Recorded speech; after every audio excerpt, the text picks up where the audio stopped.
নমস্কাৰ, দীপক চুকে আছাম চেনেলটোলৈ আপোনালোকক স্বাগতম জনাইছোঁ। আজি মই চিটেট পৰীক্ষা সুবিধা হোৱাকৈ অসমীয়া বিষয়টোৰ পৰা আগতে পৰীক্ষাত অহা 20টা পেডাগজি প্ৰশ্ন উত্তৰ লৈ আহিছোঁ। আপোনালোকে এই 20টা প্ৰশ্ন উত্তৰৰ ভিতৰত কিমানটা শুদ্ধ কৰিব পাৰিছে জনাবচোন। যদি ভিডিঅ'টো ভাল লাগে তেতিয়া লাইক, কমেণ্ট, শ্বেয়াৰ কৰিব। যদি চেনেলটোলৈ পোনপ্ৰথমবাৰৰ বাবে আহিছে তেতিয়া ছাবস্ক্ৰাইব কৰি কাষতে থকা বেল আইকনটো ছিলেক্ট কৰি ন'টিফিকেশ্যনটো অল কৰি থ'ব, যাতে মই দিয়া প্ৰতিটো ভিডিঅ' আপোনালোকে লগে লগে পাই যায়। ঠিক আছে, ভিডিঅ'টো আৰম্ভ কৰোঁ। প্ৰশ্ন নং 1, কবিতা পঢ়ুৱাওঁতে তলত দিয়া কোনটো আটাইতকৈ গুৰুত্বপূৰ্ণ দিশ? অপশ্যন ক, প্ৰতিটো কবিতাৰে এটাই নিশ্চিত অৰ্থ থাকে। অপশ্যন খ, কবিতাৰ এটাতকৈ অধিক অৰ্থ থাকিব পাৰে।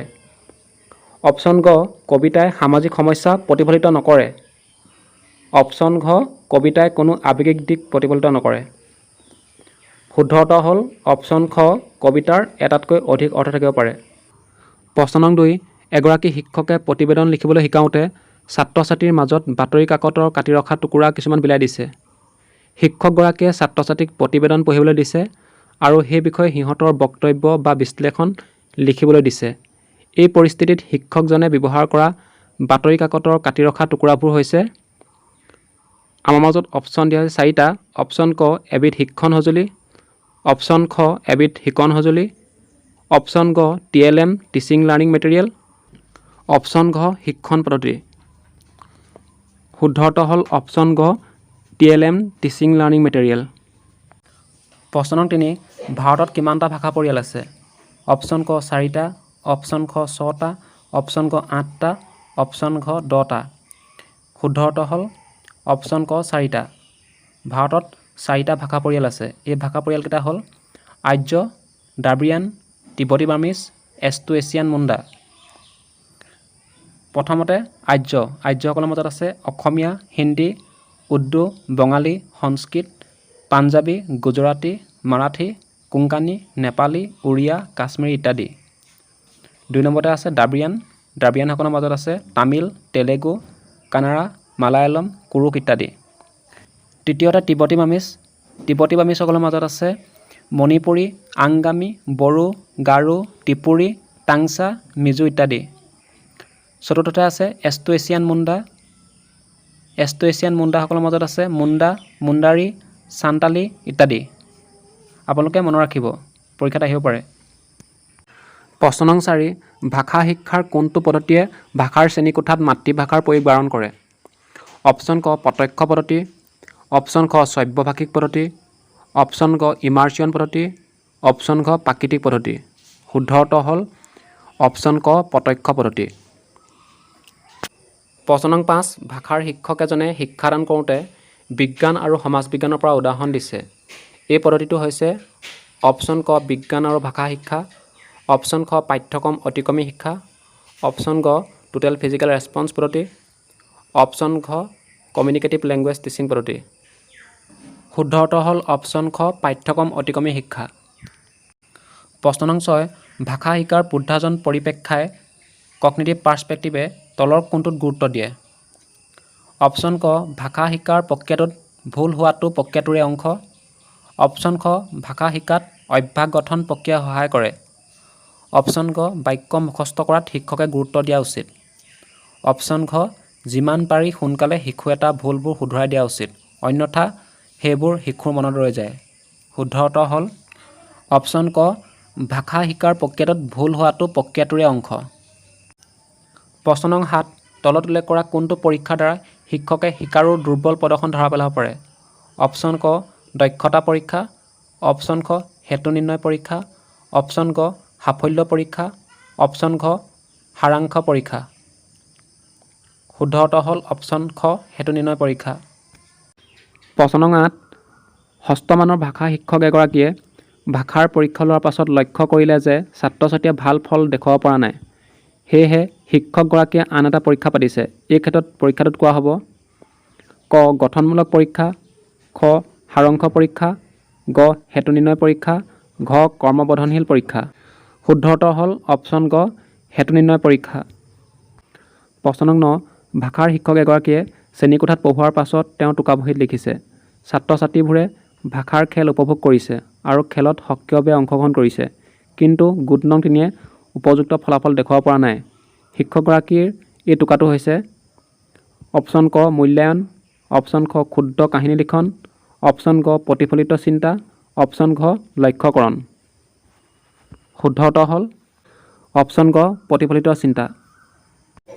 প্ৰশ্ন নং 10 এগৰাকী সাৰ্থক ভাষাৰ শিক্ষকে অপশ্যন ক পাঠ্যপুথিত থকা সকলোবোৰ প্ৰশ্নৰ উত্তৰ শিকায়, অপশ্যন খ পাঠ্যপুথি ব্যৱহাৰ কৰে আৰু পাঠ্যপুথিৰ উপৰিও বা পাঠ্যপুথি অতিক্ৰমিও শিক্ষাদান কৰে, অপশ্যন গ সম্পূৰ্ণ পাঠ্যক্ৰমৰ ভিত্তিত প্ৰশ্নকাকত প্ৰস্তুত কৰে, অপশ্যন ঘ নিৰ্দেশিত পাঠ্যপুথি তথা পাঠ্যক্ৰমৰ বাহিৰত একো নপঢ়ুৱায়। শুদ্ধ উত্তৰ হ'ল অপশ্যন খ পাঠ্যপুথি ব্যৱহাৰ কৰে আৰু পাঠ্যপুথিৰ উপৰিও বা পাঠ্যপুথি অতিক্ৰমিও শিক্ষাদান কৰে। প্ৰশ্ন নং 11 ভাষা শিকাত তলৰ কোনটো আটাইতকৈ গুৰুত্বপূৰ্ণ, অপশ্যন ক পাঠ্যপুথি, অপশ্যন খ পৰিপূৰিকা পুথি, অপশ্যন গ শিশু সাহিত্য, অপশ্যন খ কাৰ্য কৰিবলৈ দিয়া কাগজ। শুদ্ধ উত্তৰ হ'ল অপশ্যন গ শিশু সাহিত্য। ভাষা শিকাত শিশু সাহিত্য আটাইতকৈ গুৰুত্বপূৰ্ণ। প্ৰশ্ন নং 12 তলত দিয়া কোনটো কৰিলে শিকাৰুৰ মাজত সৃজনশীলতা বৃদ্ধি খৰতকীয়া কৰিব, অপশ্যন ক শিকাৰুক পৰীক্ষাত ভাল নম্বৰ পাবলৈ প্ৰশিক্ষণ দিলে, অপশ্যন খ শিকাৰুৰ নিজৰ পাৰদৰ্শিতা অনুসৰি মুক্তভাৱে লিখাৰ সুযোগ দিলে, অপশ্যন ক ছাত্ৰ ছাত্ৰীক নীতিকথামূলক সাধু বা কাহিনী পঢ়িবলৈ আৰু লিখিবলৈ দিলে, অপশ্যন ঘ ছাত্ৰ ছাত্ৰীক শিকন কাৰ্যত আকৰ্ষণ সৃষ্টি কৰিবলৈ ক'লে। শুদ্ধ উত্তৰ হ'ল অপশ্যন খ শিকাৰুৰ নিজৰ পাৰদৰ্শিতা অনুসৰি মুক্তভাৱে লিখাৰ সুযোগ দিলে।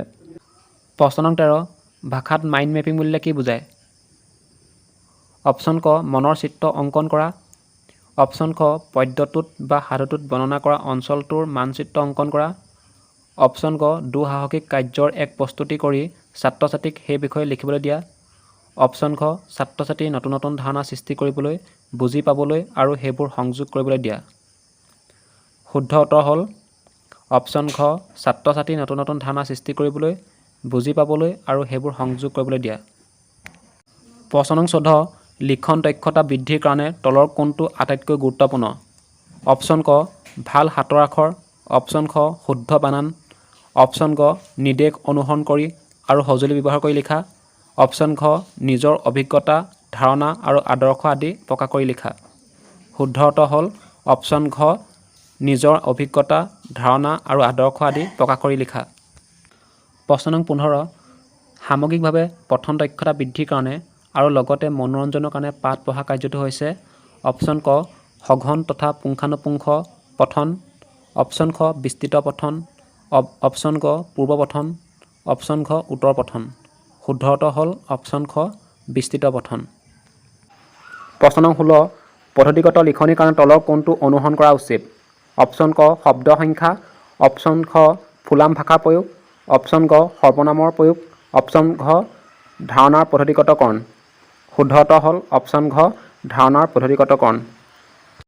প্ৰশ্ন নং 17 ছাত্ৰ ছাত্ৰীৰ লিখন দক্ষতা মূল্যায়ন কৰোঁতে শিক্ষকে তলৰ কোনটো আটাইতকৈ বেছি গুৰুত্ব দিব লাগে, অপশ্যন ক ফুলাম ভাষাৰ ব্যৱহাৰ, অপশ্যন খ শুদ্ধ বানান, অপশ্যন গ ব্যাকৰণগতভাৱে শুদ্ধ বাক্য গাঁথনি, অপশ্যন ঘ ভাৱ তথা ধাৰণাৰ প্ৰকাশ। শুদ্ধ উত্তৰ হ'ল অপশ্যন ঘ ভাৱ তথা ধাৰণাৰ প্ৰকাশ। প্ৰশ্ন নং 18 পূৰ্বপঠন কাৰ্য কিয় কৰা হয়, অপশ্যন ক কঠিন শব্দৰ অৰ্থ জনাবলৈ, অপশ্যন খ পাঠত ব্যৱহৃত ব্যাকৰণগত বিষয় বা নিয়মবোৰ ব্যাখ্যা কৰিবলৈ, অপশ্যন গ শিক্ষাৰ্থীৰ পঠন বোধক্ষমতা মূল্যায়ন কৰিবলৈ, অপশ্যন ঘ পাঠটো সম্পৰ্কে শিক্ষাৰ্থীৰ যি পূৰ্বজ্ঞান থাকে সেয়া সক্ষম কৰি তুলি শিক্ষাৰ্থীক পাঠটোৰ প্ৰতি সাজু কৰিবলৈ। শুদ্ধ উত্তৰ হ'ল অপশ্যন ঘ পাঠটো সম্পৰ্কে শিক্ষাৰ্থীৰ যি পূৰ্বজ্ঞান থাকে সেয়া সক্ষম কৰি তুলি শিক্ষাৰ্থীক পাঠটোৰ প্ৰতি সাজু কৰিবলৈ। প্ৰশ্ন নং 19 কথন দক্ষতাৰ ক্ষেত্ৰত তলৰ কোনটো গুৰুত্বপূৰ্ণ, অপশ্যন ক স্পষ্ট আৰু শুদ্ধ উচ্চাৰণ, অপশ্যন খ প্ৰসংগ সংগতি অনুসৰি কথা কোৱা, অপশ্যন গ মধুৰভাৱে কোৱা, অপশ্যন ঘ ফুলাম ভাষাত কথা কোৱা। শুদ্ধ উত্তৰ হ'ল অপশ্যন খ প্ৰসংগ সংগতি অনুসৰি কথা কোৱা। প্ৰশ্ন নং 20 পৰ্টফলিঅ'ৰ বিষয়ে তলৰ কোনটো বক্তব্য শুদ্ধ, অপশ্যন ক ই লিখাৰ অভ্যাস বিকাশ কৰে, অপশ্যন খ ইয়াৰ মুখ্য উদ্দেশ্য হৈছে ছাত্ৰ ছাত্ৰীৰ কাৰ্য সংগ্ৰহ কৰি সেইবোৰ সুৰক্ষিত কৰি ৰখা, অপশ্যন গ ই শিক্ষকৰ সময় ৰাহি কৰে আৰু ছাত্ৰ ছাত্ৰীক ব্যস্ত কৰি ৰাখে, অপশ্যন ঘ শিশু এটি অগ্ৰগতিৰ ধাপবোৰৰ মাপ ৰাখিবলৈ শিক্ষকক সহায় কৰে। শুদ্ধ উত্তৰ হ'ল অপশ্যন ঘ শিশু এটি অগ্ৰগতিৰ ধাপবোৰৰ মাপ ৰাখিবলৈ শিক্ষকক সহায় কৰে।